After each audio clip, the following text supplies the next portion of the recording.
Welcome back to the Deep Dive. We are thrilled to have you with us again.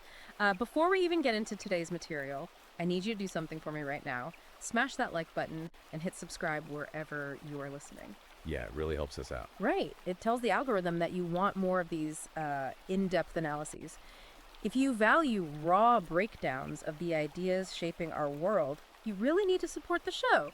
Do it right now. It is the digital equivalent of holding the line. Exactly. So today we are diving into a text that is, it's making massive waves right now, especially among men's rights activists and the broader manosphere. Massive ways. It is highly controversial. It really is. The book is an ebook called Thousand Year Island Story, Insular Britain's Genetic, Cultural, and Spiritual Integrity, and it is written by Conrad Riker. Now, I want to state clearly right at the top for you listening at home, our mission today is just to impartially unpack the history and the arguments presented in this book. Right. We are strictly analyzing the text. The book gets very politically charged, touching on both left-wing and right-wing themes, but we are not taking sides here. Not at all. We are not endorsing Riker's viewpoints. We are just attempting to convey the ideas contained in the original source material. We know a lot of you listening follow these topics closely, so we want to break down exactly what Riker is arguing about the history of our institutions before they were quote-unquote captured. And if you want to read the source material for yourself, you should check out Amazon Kindle or Google Playbooks right now to buy Thousand Year Island Story. Yes, go buy it so you can follow along. And Riker also has a Substack. You can follow the author at Conrad Riker on Substack for some of the uncensored thoughts that didn't make it into the final book. So to set the stage here, Riker opens this book with a preface that basically acts as a filter. He describes the book as a summons. A summons, it's a heavy word. It is. He says explicitly that he didn't write this for what he calls woman pleasers or men who have outsourced their moral compass to HR departments. He is deliberately filtering out a specific type of reader right at the gate. Yeah, from his perspective, this book is a manifesto for men who value order, lineage, and truth over sentiment. He argues that the institutions of the English-speaking world, which used to be the envy of the globe, have been captured. Captured implies a deliberate action. Captured by what exactly? Well, Riker's core premise is that these institutions have been hollowed out by a mix of feminist, Marxist, and bureaucratic ideologies. So our mission for this deep dive is to map out the history of this institutional capture as Riker sees it. We're going to look at his concept of the crisis of male biology, and finally his roadmap for a 1,000-year revival. Let's start with Section 1. Riker lays out a foundation he calls blood, soil, and organic law. Now, obviously, blood and soil is a phrase with a lot of historical baggage. It definitely is, and he tackles that head on. He isn't using it as a slogan for hate, but rather to describe his view of the biological reality of governance. He argues that we have been tricked into thinking a nation is just a marketplace. Or a hotel. I found that metaphor really striking. The hotel nation, yeah. Where you just check in, pay your taxes, follow the house rules, and check out. It's purely transactional. Right. But Riker's thesis is that a nation isn't a hotel. He asserts it is a living body built on blood and soil. To prove this, he uses a historical contrast. He looks at the Roman withdrawal from Britain in 410 AD. Which is fascinating because we generally tend to fetishize Rome as the ultimate civilization. We do. We look at the aqueducts and the roads and think the Britons must have been devastated when the legions left. But Riker points out that when Rome withdrew the native end, Britons didn't keep the Roman system going. They didn't maintain the Senate or the administrative zone. No, they reverted almost instantly to tribal kingship. And Riker argues this happened because Rome was essentially a costume, an external imposition. It was never truly internalized by the people. The institutions didn't flow organically from the native population. So his takeaway is that governance must flow from within to be legitimate. Exactly. He contrasts the Roman costume with King Edwin of Northumbria's conversion to Christianity later on. Because King Edwin actually chose it internally for his people. Right. It was an internal choice by the leadership rather than an external imposition. Riker compares this dynamic to modern woke ideology, which he claims is being externally imposed by bureaucrats in Brussels or New York. He says you cannot import legitimacy. Right. And speaking of things that get pushed aside for these imported ideologies, Riker goes into what he calls the erasure of origins. He focuses heavily on Alfred the Great. This part blew my mind. He cites a 2021 Department for Education review. It is 0% stat. Yes, literally 0% coverage of Alfred the Great in GCSE history materials. It is a staggering detail. I mean, this is the founder of the nation. He established English common law and literacy. He fought off the Vikings, and yet he is completely absent. Riker contrasts this with the BBC's 2015 series on the Plantagenets. They got massive coverage while Alfred gets ignored. And Riker's argument is that Alfred is removed because he represents continuity, sovereignty, and cultural confidence. Things the current system supposedly fears. According to the book, yes. Riker links this to Plato's concept of the orphan state. Explain that for the listener. Plato described an orphan state as one where the guardians, the ruling class basically, have no blood stake in the future. They are disconnected from their lineage. Riker maps this directly onto the modern civil service and the elite. He describes them as childless mobile and viewing tradition as mere superstition. Right, they don't see themselves as stewards handing a legacy down. They're just managing a bureaucratic zone. Which brings us perfectly into Section 2. Riker details how these elites actually took over in a chapter called The Capture of Institutions, or as he refers to it, the cathedral. The cathedral is a term he borrows from other thinkers in this space. It refers to a decentralized secular church with its own strict dogma. Like the media, academia, and the bureaucracy all operating with the same progressive religion. Exactly.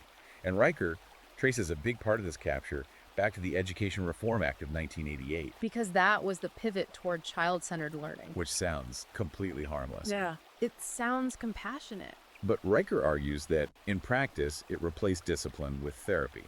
He shares a specific anecdote about a teacher in Stoke. Right, the swearing incident. Yeah, the teacher told Riker they couldn't punish a student for swearing or acting out because the new mandate was to understand the trauma behind the behavior. And Riker's interpretation of that trauma is totally different. He says it's not a medical condition, it's just a, quote, dad-shaped hole. He argues the system is trying to fill the void left by absent fathers with emotional worksheets instead of actual boundaries. And he says this mindset isn't just in schools, it has completely captured the media. He brings some serious data to back that up regarding the BBC. The bubble. He cites that 93% of senior editorial staff at the BBC voted Remain. 93% is wild. It shows a massive disconnect from the general public. Riker calls this elite bubble Londonistan.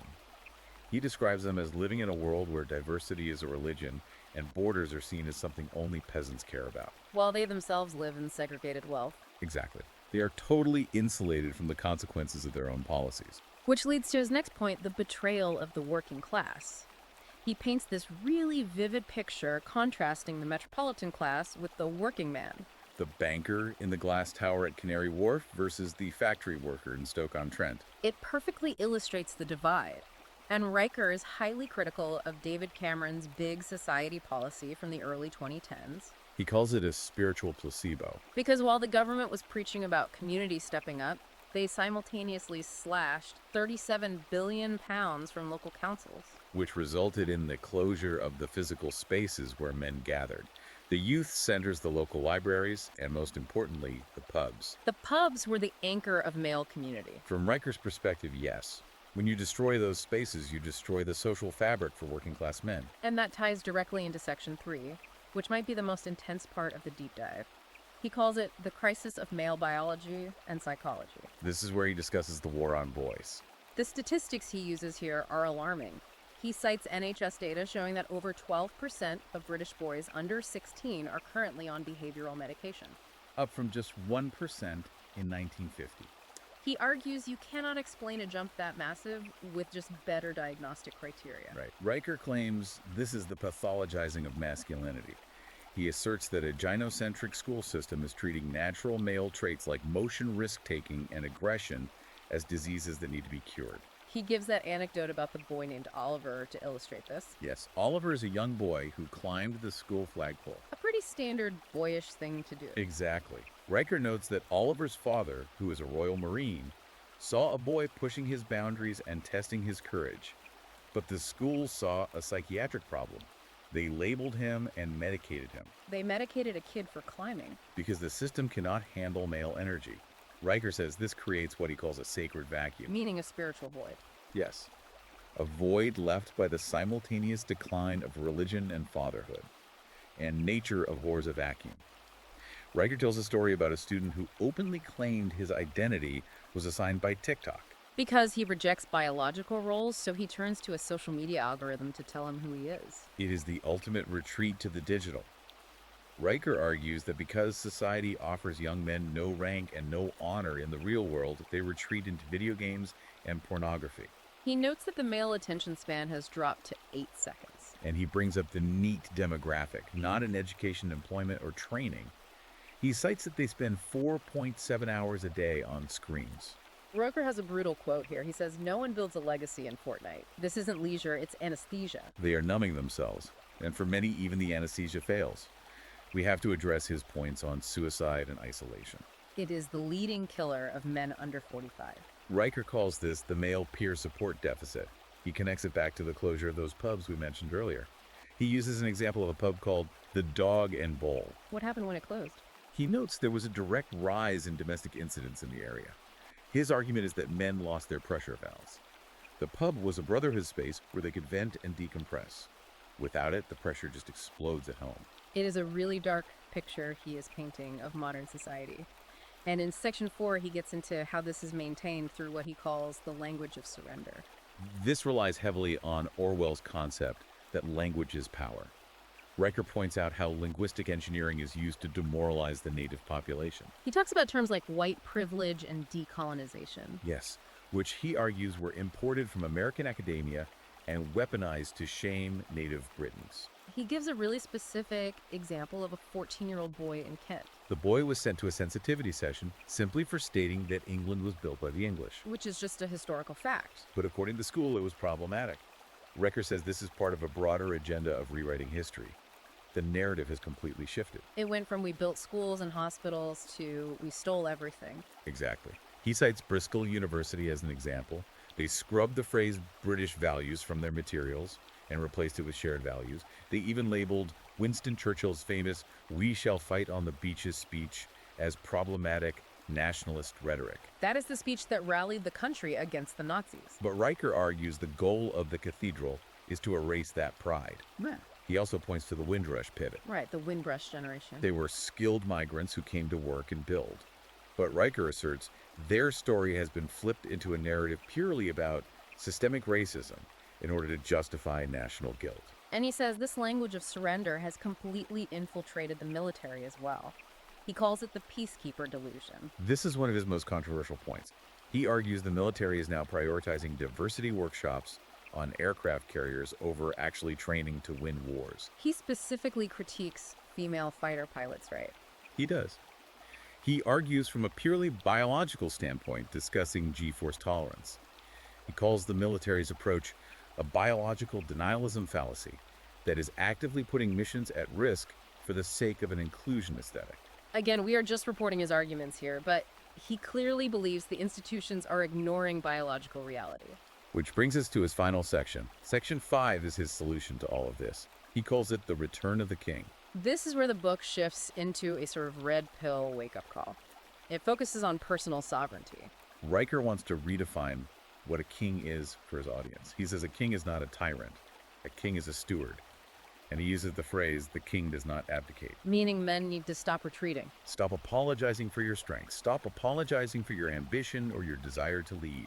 You have to stand your ground. He gives very practical advice, too. He talks about building an iron circle. He hears a great anecdote about a father who was estranged from his son. This man found brotherhood in a spit and sawdust gym in Manchester. Not a commercial gym, but a gritty, old-school iron gym. Right. It wasn't about vanity for this man. It was about order and discipline. Riker says rebuilding happens one rep at a time. Men need meaningful spaces with actual stakes and natural hierarchy, not safe spaces. He also stresses the importance of localism and reclaiming the story. Narrative warfare. Riker uses the example of the town of Totnes bringing back St. Swithin's Day. A traditional local festival. Yeah, and by reviving that local tradition, Riker claims they actually reduced youth unemployment through community pride. It gives young men something tangible to belong to. He compares it to the Bayeux Tapestry. He says the tapestry wasn't just art, it was a deliberate framing of history by the victors. Riker argues that men today must take back control of the frame of their own story. You have to teach your children the history the schools are hiding. Exactly. So to wrap up this deep dive, we have covered a massive amount of ground from Riker's book. The Roman withdrawal, the erasure of Alfred the Great, the dad-shaped hole, the capture of the BBC, and the war on boys. It all builds to his final provocative thought for the reader. He writes, "You do not need permission to lead." You do not need permission to lead. Riker's point is that the state is decaying and the institutions are failing. But the family can still stand if the father chooses to stand. That is the essence of stewardship. Keeping the fire burning through the night. Exactly. When the institutions fail, it is on the individual man to keep the fire lit. It is an incredibly intense thesis, and to you, the listener, if this breakdown resonated with you or challenged you, you really need to read the full text. We have only scratched the surface of the historical analysis Riker provides. You definitely need to read the book to get the full context of his arguments. So here is our hard call to action for you. Open a new tab right now and go to Amazon Kindle or Google Play Books. Search for Thousand Year Island Story, Insular Britain's Genetic, Cultural, and Spiritual Integrity by Conrad Riker. Buy the book and read it for yourself. And Riker has a specific request for his readers. He asks you to leave a 5-star review to act as a signal flare to other men who might be feeling lost in this culture. A signal flare to let them know they're not alone.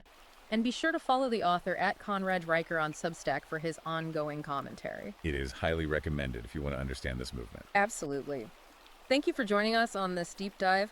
Make sure you like this video, subscribe to the channel, and share this with a friend who needs to hear this breakdown. England is waiting. We will see you next time.